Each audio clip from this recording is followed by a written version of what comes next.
Haupa, kaixo, bueno, hemen luzatzen harrapatu doztezue, gaur lehioara jungo gaz, hainbat elementu batzen ditun disiplina bat ezagutzera, hain zuzen be, baleta, dantza eta gimnasia. Ezagutzen dozue? Nik esango zuet, gimnastika erritmikoa. Ezagutu nirekin, venga ba!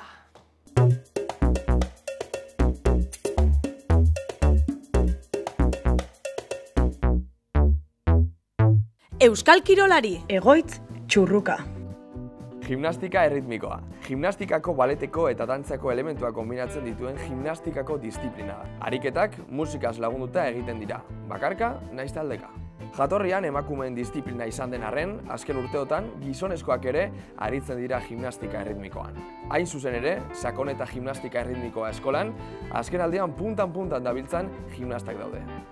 Saio Agirre, Eneko Lambrea, Maio Taola eta Isaro Martin adibidez, bakoitza bere mailan Espainiako txapelketan lehenengo postuetan daude azken urteotan. Bueno, listo, heldugaz azkenian hemen gauz, Leioako sakon eta gimnastika erritmikoa eskolan, eta gaur gurekin, bueno, eliteko punta-puntako gimnasta badakagu. Saio Agirre, arratsaldeon, ze moduz? Oso ondo. Bueno, txapeldun, zenbat gauza irabazi dituzun azken urte hauetan, ezta?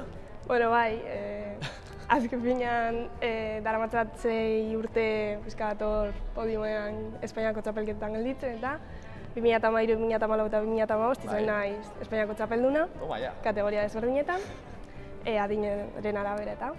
Eta gero ja 2016 urtean igo nintzen lehenengo kategoriara, eta hor gelditu nintzen 3.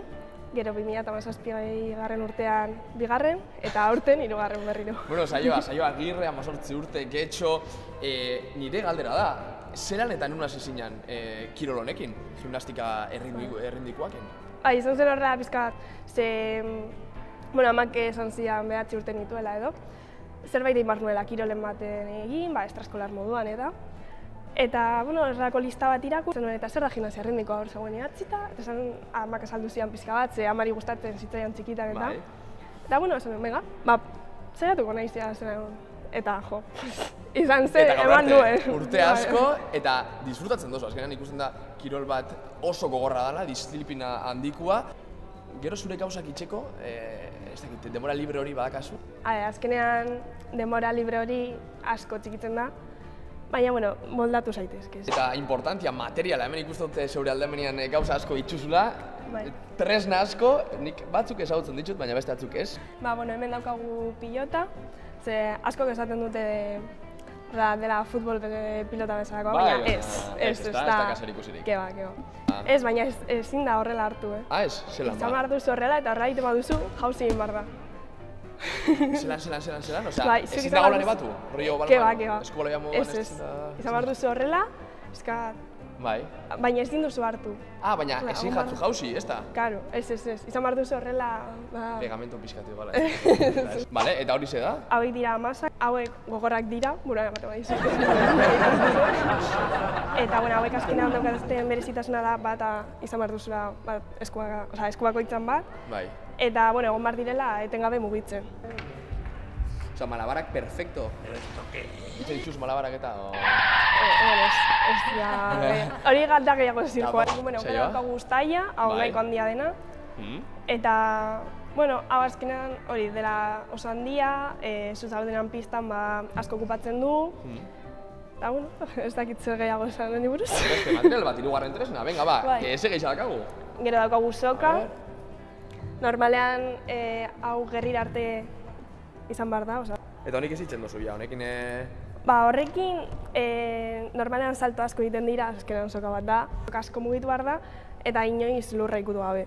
Ezin da lurra? Ez, eta horrela izan behar du itxura bat. Eta, bueno, gero daukagu hemen zinta, azkenean, hau bizatitan dago, lotu egiten da, eta mendik hartuta, egon behar zara... Formak itzen dian...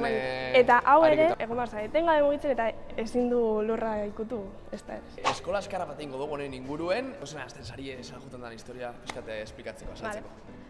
Lehenengo eta behin, pizka bat beroketa azkar bat egiten dugu, bakoitzak berea 10 minututan edo, pizka bat hori, berotzeko eta gero ja azten gara, malgutasun lan batzuekin, Gutxi gara bera goten gara ordu bat, ordu terdi denbora nahikotxo badaukagu.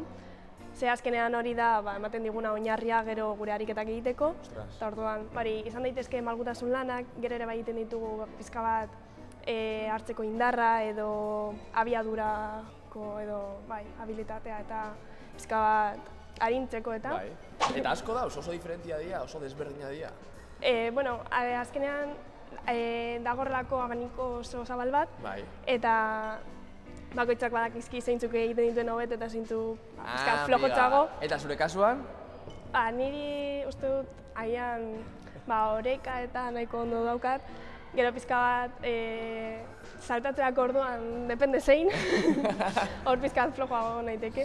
Horregatik egin behar dugu oinarrizko beroketa bat, gero horiek ondo ateratzeko eta lantzeko. Kirol honetan, koreografiak banakainaldia, taldekainaldia, koreografia askotarikoak dira.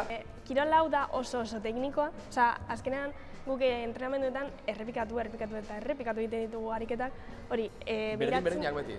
Bai, gu daukagu ariketa bat eta urte osoan zare egiten dugu ariketa berdin. Urte osoen? Bai, baina hori esaten dizut, jendeak esaten dut, eta zer egiten duzuela ordutan?